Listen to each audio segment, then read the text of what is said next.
do the Robin Williams things, friends, Roman. Anyway, listen, I am going to keep this super short and sweet tonight because we're in the middle of our biggest event of the year. It's incredible seeing all these young people.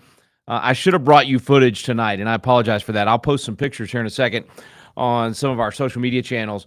But we've got a full house. I mean, this is the largest Patriot Academy Leadership Congress we've ever had. All right, so this record-breaking year, incredible young people. If you've been watching any of the Tavern Live or even just some of our posting online, then you know that we have had a wonderful group of young people here for a whole month, which is really unusual for us to do that. But that's what we get to do now that we have a campus. We get to train them year round. Anyway, so we've had about 50 students here for a whole month. Another 100 students showed up yesterday, and we had an amazing night. I mean, we had so much fun just welcoming these young people to the campus. We had a great time playing a bunch of games. We ended up doing this competition between all the students, and then the winner. Let me back up. I got to explain this, okay? Because I know a lot of you have never seen this and don't have any idea what I'm talking about. When we do Patriot Academy Leadership Congress, this is our flagship. This is what we've done for 25 years now in state capitals across the country. Started in Texas. But when we do that, it's a full-blown legislative session. So these kids come in here, and I say kids, 16 to 25. So this is high school, college, law students, and they are doing a full-blown legislative session. They are better trained than most staffers for sure, and frankly, most legislators until their second or third year. So these young people go through this really intense legislative session, and they're in a committee throughout that week. So that's kind of their core group that they work with throughout the week in their committee. Then, of course, they come together on the floor and debate whatever bills get passed out of committee, in addition to all the workshops and the fun and the devotions and all the other things that we do. I say all that to say this. In the committees, they have this, when we break them down into committees, that allows us to then have these really cool teams, if you will. They kind of get in this mindset of, like I said, that's their team for the rest of the week. But we start them on the first night with a chance to actually do some cool activities together as committees and get to know their team a little bit. And we do these fun, crazy outside activities. But the crazy part is whichever committee wins that competition, they then get to pick somebody from their committee to go against me in a water war. Now, I got this from Jimmy Fallon, watching him years ago. He'd do this on his late night show, and it's hilarious. We have a great time. And so we did that last night, and I went into the water war thinking I'm going to be – I even said it on camera. I was going to be dry. I wasn't going to lose a single hand. They weren't going to get a drop on me. I didn't win a single hand. So I came out of the game completely soaked but having a great time. And then my son Reagan gave a great message. It was just incredible, and just really got everybody ready for the week. And then, of course, we kicked things off this morning, had our first floor session, and got them trained on the timeless principles of liberty. So all of that to say, I got to keep it short and salty tonight because all the students are in the chamber right now. They're actually doing what we call campaign in a day. Our friends at American Majority designed this, and it's basically a crash course in campaigning where they break up into teams, and everybody has a candidate and a campaign manager and a finance manager and all that stuff, and they compete against each other in these rapid fire campaigns. Think speed dating for campaigns. That's essentially how it works, but it's you have a full 6 hours that you're doing this. I just realized that I am not confident that the streaming out of my computer is hitting all of our outlets. I see that it is hitting Facebook and YouTube. I'm not sure if it's working on X. So if anybody out there, if you could put in the chat any confirmation that we're picking you up, or that you're picking me up on that particular channel, that would certainly help. I have a very limited team for this tonight because everybody's up there at the chamber doing camping today and working with the young people. So I apologize, a little bit scattered tonight, but I wanted to at least give you good news of what's happening at the Patriot Academy campus this week, and just give you a good report of the type of young people that God's raising up. This remnant that he's raising up is incredible, and these young people are they have the right heart, but yet they're super talented.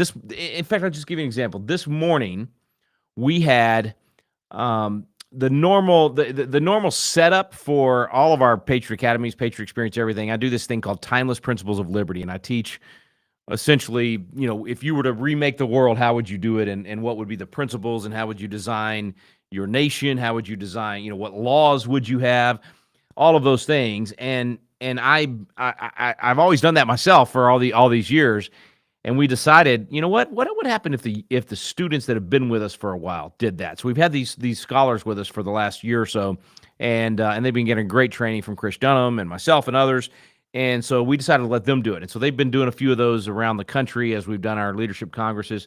But this morning, man, they knocked it out of the park. So they taught the very things that we consider to be the timeless principles of liberty that don't change. We call them limited government, individual liberties, free enterprise, timeless truths, the LIFT principles. And anyway, I was so proud of all four of these young leaders that did those and trained today. So super exciting to see the torch being passed. I've been doing this a long time, and I've seen some of our graduates go get elected to Congress and other things, and I've seen them doing fantastic things. But there's something special about watching the students that you've trained turn around and do the training of the next group of students. I hope that makes sense.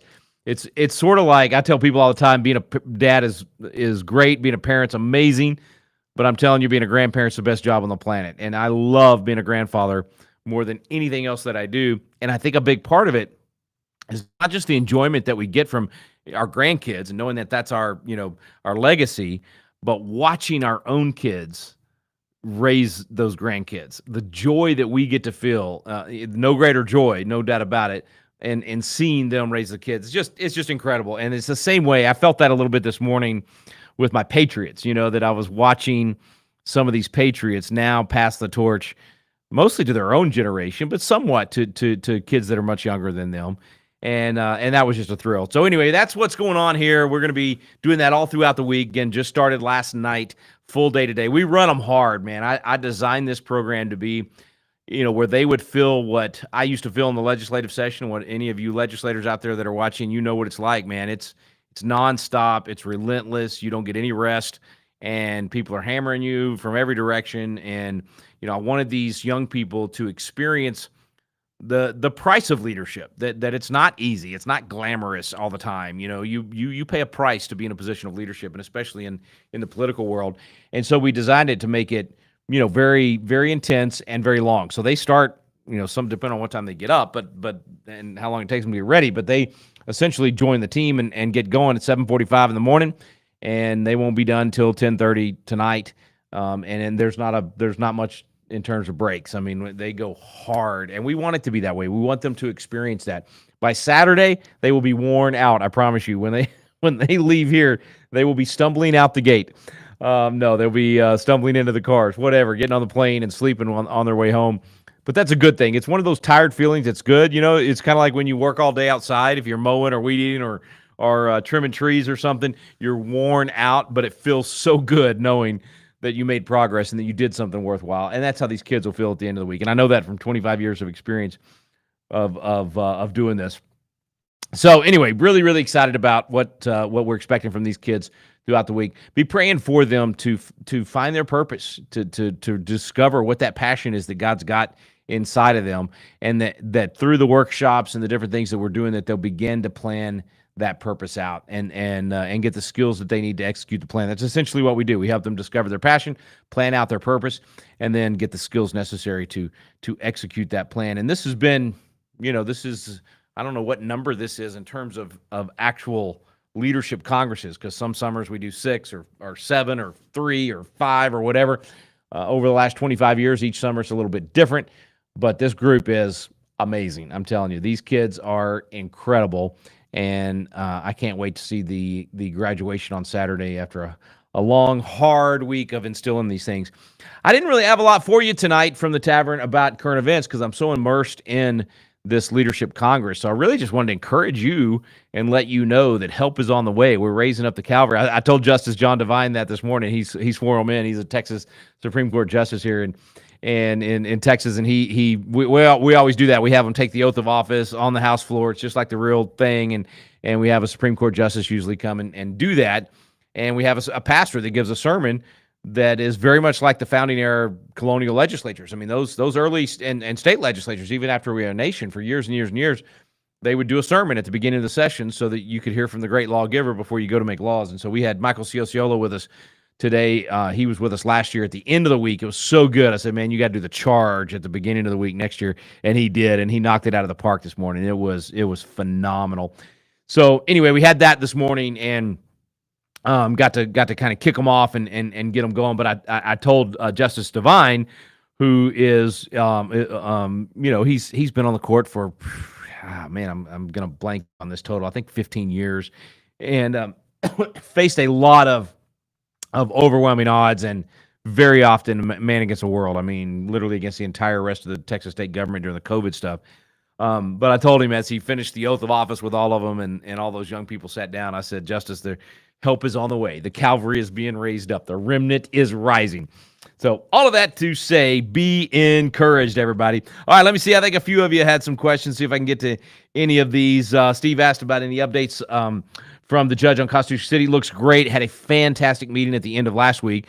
So you might remember last Tavern live Tavern episode last Monday, I talked a little bit about why we're doing the city and what the steps are to that. Just a quick reminder on that for those of you that aren't aware. We are becoming Constitution City, Texas. So it's a new city, literally an actual municipality that we are incorporating at the campus at Patriot Academy, just outside of Fredericksburg, Texas. I can no longer say in Fredericksburg, Texas, because we aren't in the city limits, and we're becoming our own city. So from now on, I have to say in Constitution City, Texas, right between Fredericksburg and San Antonio. And anyway, so we're incorporating as a city. Our campus is 177.6 acres. Yeah, 1776, and that will be the boundaries of the city limits.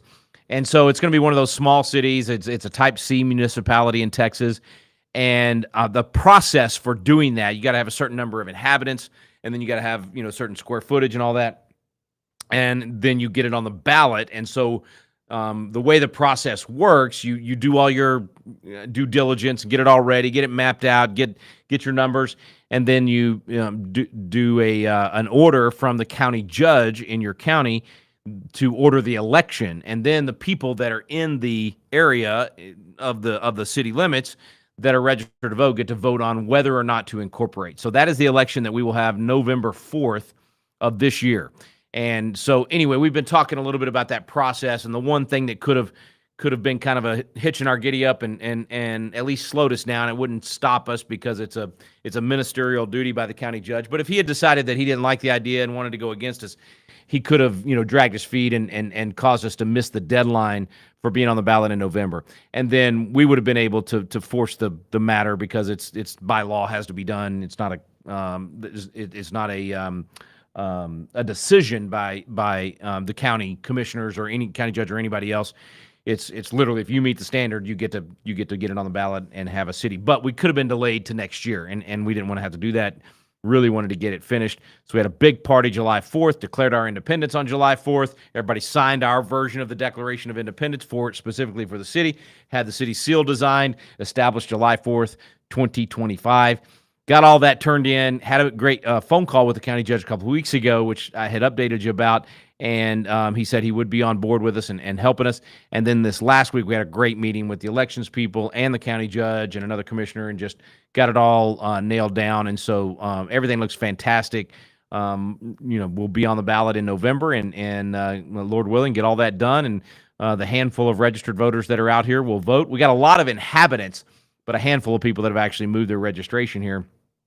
And after November, Constitution City, Texas. The address here will be 1776 Patriot Way, Constitution City, Texas. It's going to be very, very cool. Let's see. I hadn't seen that, Susan. Stabbing in Traverse City, Michigan.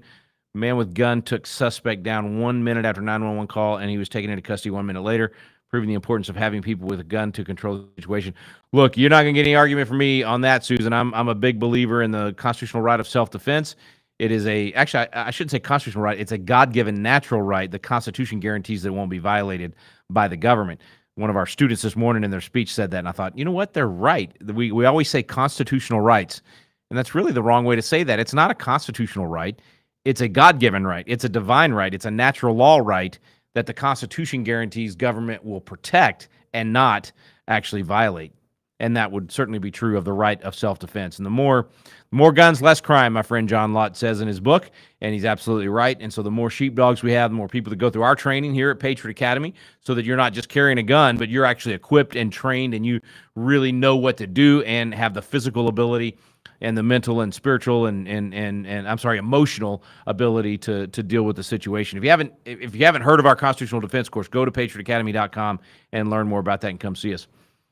Let's see. Well, Judy, thanks for watching from Georgia. Appreciate that. All right, I'm seeing people on X and on YouTube and on Facebook. It's sort of weird doing this again. We did Facebook, we did our Front Porch Live on Facebook for a couple of years there, and it was during the chaos of 2020, and the audience grew really rapidly, and it became kind of the hub for growing Patriot Academy, because we were talking about all the stuff that was going on, and people were looking for some truth, man. They're looking for just some constitutional analysis of everything, and somebody that would shoot straight with them, and we certainly did that. And then we went to the Tavern being recorded and actually only available on Patriot U or Warrior Poet Society Network, and that worked out great, and we had a good time doing that. But man, I'm on to whatever you wanted to talk about, and I just like the live format. I didn't used to like the live format. I mean, I'll admit I was let's see, what was that? That would have been 2008, 2009. I was a nervous, I guess you could say insecure. I don't know, man. I was always worried about not having the answers. It just bugged me when I do live, excuse me, radio or television or anything like that way back then. I mean, I guess I was a lot younger. That was a long time ago, right? 15, 16 years ago.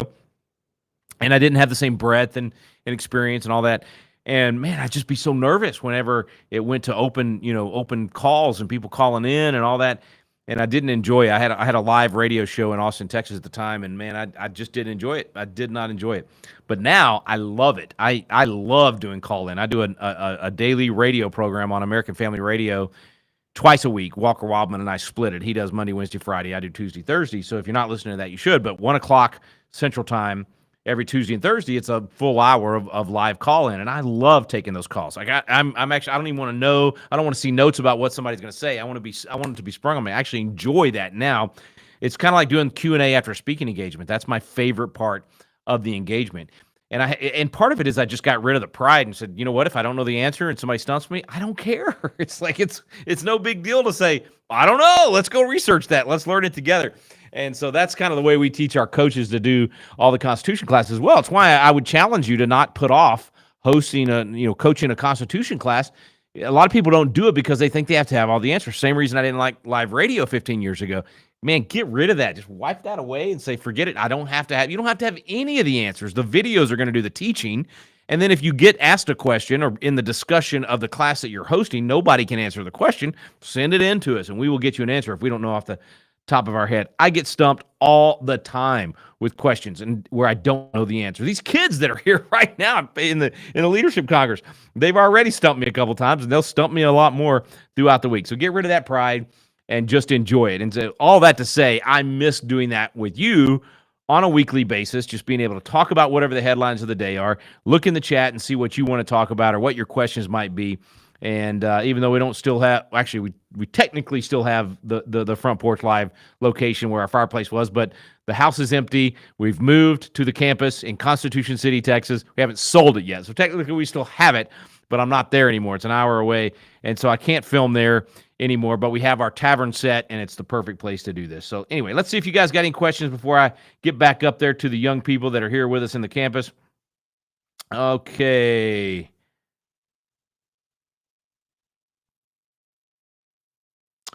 John, I'm going to have to ask you to type in a little bit more detail there because I don't know the answer to your question. What are your thoughts on the Short Act and the big, beautiful bill? Do you think the unconstitutional NFA is done for?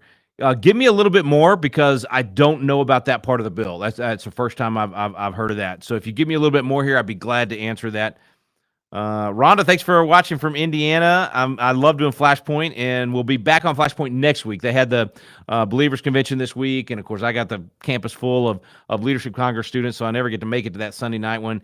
But I'll be back. We got a couple of Flashpoint Live events coming up next few weeks, and I'll be back on the show next week on Monday and Tuesday. And I'll be back to doing Mondays and Tuesdays, I believe.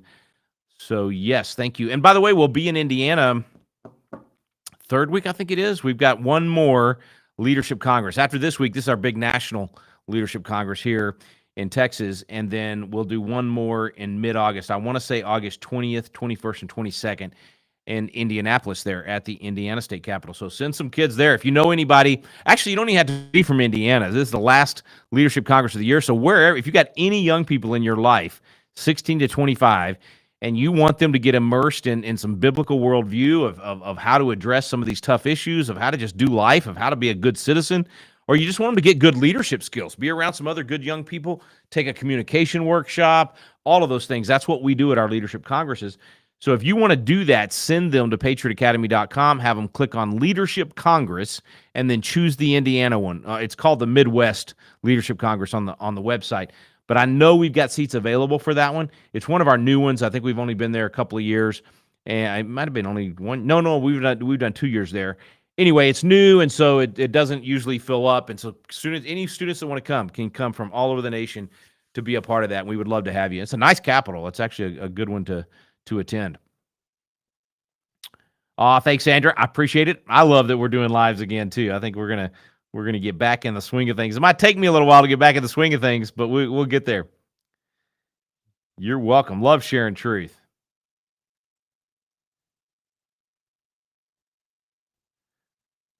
Where was I Sunday night? Sunday night last night we were doing our you might be asking why I wasn't at the Believers Convention. Yeah, that's because we have Flashpoint Sunday night, that's the one I have to miss every year because they schedule that convention at the same time we have our Leadership Congress. This is our biggest event of the year. It's our National Leadership Congress here at the campus. I say they schedule at the same time. They've been doing it, I think, that week forever as well because we've always had this conflict. Anyway, I couldn't make it. I hate that. But let's see here. This is a great question, William, and I'm not sure I have a really good answer on this. William asked, is the real ID thing constitutional, not being able to travel via plane without one? So, you could get into the essentially paraphrases the right to travel. It's not in that language is not in the Constitution, but it's sort of falls under the full faith and credit, being able to travel among all the states, that your citizenship rights in one state will be recognized in any other state, that a contract you do, all that kind of stuff. And the right to travel, honestly, during COVID was violated big time, right? When you were prevented from being able to get on a plane without wearing a face diaper, and even if you weren't sick, or you had asthma, and you weren't, not only were you not sick and not contagious to anybody, but you could not wear a mask. And I mean, I had friends that were thrown off planes and had to go find another airline to get home. I mean, just ridiculous what they did. The real ID thing, it's tough because I'm not a fan of it. I don't like. I don't like even a lot of the fingerprint stuff and everything. Even though I will admit, as much as I travel, I do the clear thing, and so they've already got everything on me. And it's just because I just did a cost benefit analysis and said, I got to save time getting through these lines. And so I went with clear. And so I just go up and takes my picture and I go in, but I always refuse the picture that TSA takes. I already had to do one with clear. And I know they got 1 million pictures of me, so it's not like I'm saving anything, but I always tell the TSA agent, I get up there, and they always say, get in front of the thing and you take the picture. And I always go to the side as I'm walking up and they'll say, step over here for your picture. And I always say, I want to skip that. Or I choose to skip that, and they have to let you skip that picture. And I don't even know why they need that additional one, but I don't care. I just love being able to say no. And I tell the TSA agent that. They'll be like, well, why don't you want to get the picture? And I say, if you don't say no while you can, you won't be able to say no ever. And that really is how I feel about it. It's like they did so many things to us that were so ridiculous during COVID that I will say no to them every chance I get. Absolutely, 100%. And so I do. I say no to that picture. The real ID thing is a mixed bag because I do think it is helpful with the illegal immigration issue. It's not helpful with the illegal aliens if you have a Biden administration that's not going to enforce it anyway. They're going to turn it around and use it just on us to track Americans, right? But if you have an administration like this one that is actually using that information to prevent illegal aliens from traveling further into the country or using it as an opportunity to catch them, that's actually a good thing. But then it cost us. And frankly, this actually goes to exactly what I was just teaching the students this morning, that in a civil society, your civil liberty is going to be less than what your natural liberty would be if you lived on an island by yourself. Anytime you live in society, you're going to give up some liberty in return for living among other people. You're not going to be able to walk onto anybody else's property that you want just because you feel good. You might say, well, that infringes my liberty. Yeah, but their rights are being protected and therefore your liberty has to be restrained. You don't get to, just ride in anybody's car or walk on anybody's property. You don't get to, just scream and yell and disturb other people in the middle of the street and disturb the public. I mean, that's the reason we have those types of laws that prevent disturbing the peace laws and that sort of thing. You don't get to, there's some actions that society can decide are just too wrong, even though they only affect the individual making the decision or the two people making the decision, that it's just so bad that we're not going to allow it. Child marriage, for instance.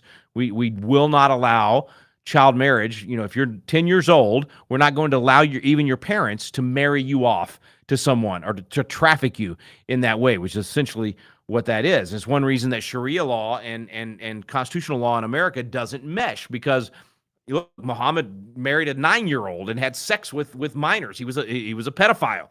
And so if you do that, and it's okay under your religion or under your law, that doesn't mesh with our society in America, where we say child marriage is something we just won't accept. In the same way, honor killings, we would not allow for honor killings in our society. So there's some things that you just have to say no to, and that does infringe on that individual or those two people and their right to do whatever that thing is. But that's part of living in a society. That is the very definition of actually having civil liberty, not just natural liberty, where if you live on an island, you get to do whatever you want. I think this real ID thing could fall into that. We could debate it because it's not super clear, because I don't even think TSA should be the end all be all with the airports. I mean, I'm for allowing airport or airlines to decide for themselves how they want their security to work, and that's debatable too. I get it, because once that plane's in the air, it's a weapon and could be used in that way, and so there is a national security issue and blah blah blah. So all of this, the reason I brought all this up is because we just had this discussion up in the House chamber here at the campus with the young people talking about the proper role of government. When do you infringe on individual liberties? Where do you draw the line on when you need to infringe on individual liberties in order to have the protection of the whole? Because the left is obviously going to take that statement and go, oh, well, then we're going to infringe on everybody's liberty because, we're going to be so super safe that nobody can go outside their doors because they might get sick from a virus, or we're not going to let people drive on streets anymore because they might have a wreck, or we're not going to let them drink a big gulp because they might get diabetes from having too much sugar, or whatever. They always want to go too far. And what I was telling the kids tonight or this morning is that is the legislative process and the electoral process, is that it's not black and white. You have to decide where the line's going to be. I'm for outlawing fentanyl or crack cocaine. And then you have to say, okay, all right, what about alcohol? Alcohol has, so everybody's got this, different opinions about where the line should be and what should be allowed in your society. And that's what the legislative process is all about. So it's muddy. It's why we call it making sausage. And that's exactly what they're doing right now up there at the chamber. All right. So I don't know if that answered your question or not, but definitely a question worth pondering. Hang on, I got to grab my water because my throat's getting dry. Okay. Yes, and don't forget, Jesus is Lord. No doubt about it. How do you like my new chair? That's the crimson blood of our Savior right there. All right, let's see. So John gave me some background. Let me just scan this real quick. Ooh, I like that, Pamela. I think Colorado's going to get turned around this year. Amen, amen. I'd love to see that happen. Short bill institution U.S. Andrew Clyde aiming to amend the Internal Revenue to remove short barrel rifles, short barrel shotguns, and certain other weapons from the definition of firearms under the bill. Was oh yeah, I do remember. I'm so sorry, I forgot about this. Yes. And so help me out again, John. I think you're right. I think that was put into the big beautiful bill. So instead of it, languishing as an individual bill, it got passed within the big beautiful bill. Um, I am for anything like that that lets the individual decide whether or not that weapon is what they want to use to defend themselves and their homes. I think the ATF is so out of control on the things that they have, the regulations that they have adopted, even without Congress passing it. I think Congress has been out of control, outlawing all kinds of weapons that should not be outlawed, that citizens should be allowed to have. So, I mean, if you're talking short-barreled rifles, short-barreled shotguns, absolutely, those should be legal. And the only thing that should be illegal is using them to commit a crime. That's when it should be illegal. I mean, this thing that we do where we try to make a particular gun more scary than another gun and think that that's going to stop mass murder events. It's the height of ignorance and lack of logic and just not knowing it's being emotionally driven. We make those decisions because, we see a mass murder event, a bunch of kids get killed or a bunch of people in a mall get killed, and the weapon was an AR. Oh, well, then the AR is the problem because it has too many rounds or it fires too fast or the bullets are too big. People that don't know anything about guns, they think those kinds of things.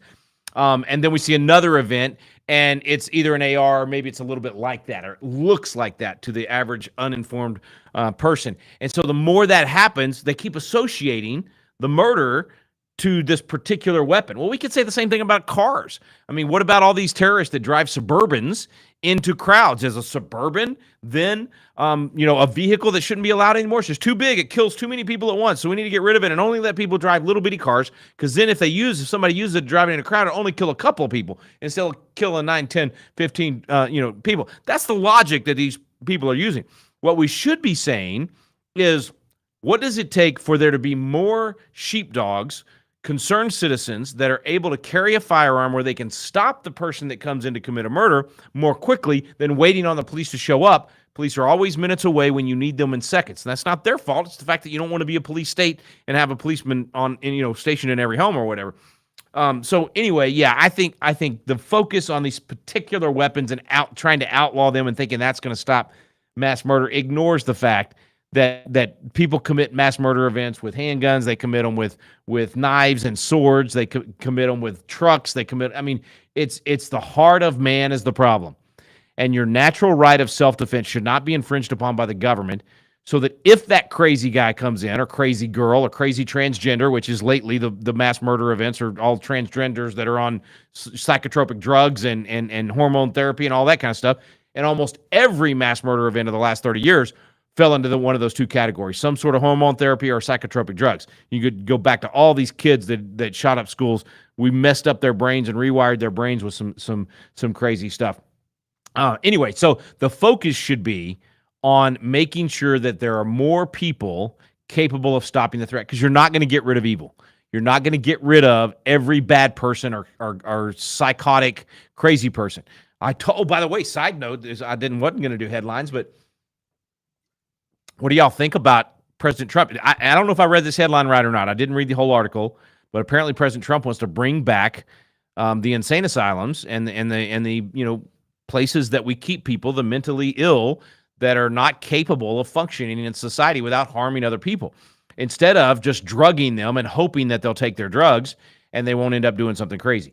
I am for this. I think this should have been done I think it was a huge mistake culturally for us to do this. It's the number one cause of the homeless problem that we've got, where you got all these people in the streets downtown and on every corner that should be in some sort of institution if they are not able to get things together. And usually that's going to make it more likely that they get the help they need to get their life together. But certainly these people that are clearly psychotic, and instead of keeping them locked up where they can't harm people, we drug them up and hope that they're not going to harm somebody, and then they do. I know that's not what you asked, but I just like to rant. Okay, let's see. I think I saw some other questions. Yeah, here we go. Yeah, Pamela, it's so true, man. Christian and military men are running for offices like governor, House of Representatives. You've been asked to hold events, VP of GOP of Colorado, bringing unity. Yeah, man, good stuff happening in Colorado. Love it, love it, love it. Becky asks, Rick, what do you know about the 16th Amendment not being ratified properly? Have you ever heard of Camp Constitution in New Hampshire? I think I have. Seems like I've heard of Camp Constitution. I know I've heard of Camp Constitution. I'm not really familiar with it. I don't know any of the people that run it, but I've heard it kind of a few people talk about it. Sounds really cool. I am not a fan of some of these theories that say, for instance, the 16th Amendment wasn't ratified properly because the comma was in a different place or a word changed differently.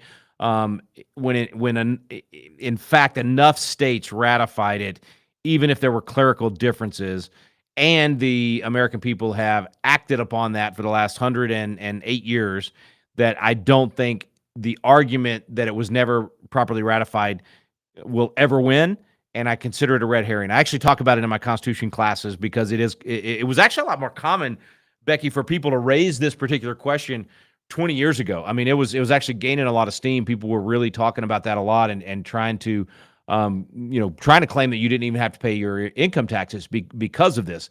Now, a lot of people went to jail making that claim, which is further evidence, I think, that the argument does not work.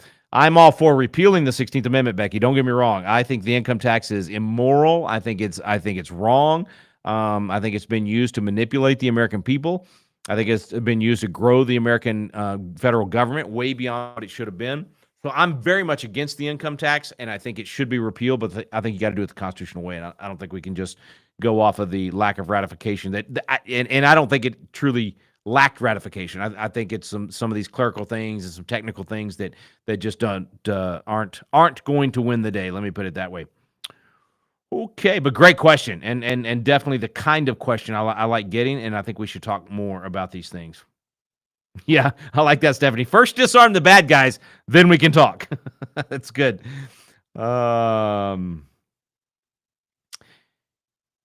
Yes. How do you say it? Dania? I'm sorry if I'm saying it wrong. Hello from Virginia. Can you work on constitution classes for homeschoolers? Yeah, let me tell you, we got a couple of really good tools available for you now. Of course, all of our constitution classes are pretty entertaining, and certainly 8th grade and up can use them. PatriotAcademy.com, do Constitutional Eye, Biblical Citizenship, Rebuilding Liberty, Constitutional Defense. There's some good ones. American Campfire Revival with Kirk Cameron.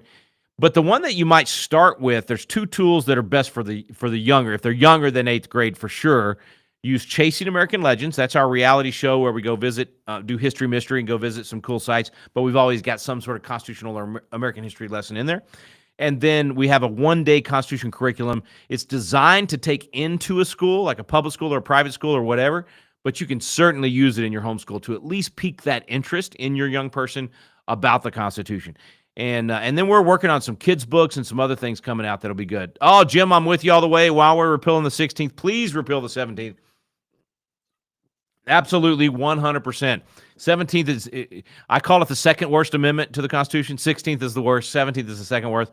And unfortunately, they both happened in the same year, 1913. Fed was created in 1913. It was a terrible year for the Constitution and for the American people. But the 17th changed how we elect our senators. And instead of the state legislatures choosing the senator and therefore being able to hold them accountable, so your Congress, your House over here, was elected directly by the people. The Senate was elected by the state itself, by the state legislature, with a being beholden to and accountable to the state. And that allowed for, if the House decided they wanted to do something to create some program directly for the people, the state or the Senate, being answerable to the state, could say, well, that sounds great, but back home, our state is already doing those things. We already have an agriculture department. We already have an education department. We don't want the feds doing that. And so the Senate was sort of the block on the House, on the federal government getting out of control. When we changed it, when the 17th Amendment changed that, and now the Senate and the House went directly to the people to be elected, the growth of the government is like this. It's ridiculous. And it's because we lost that check and balance. So yeah, Jim, man, I'm with you. Absolutely repeal the 17th. Yes, shalom, shalom, David. Praying for the shalom of Israel and all surrounding lands. Amen, amen, amen. 100% agree.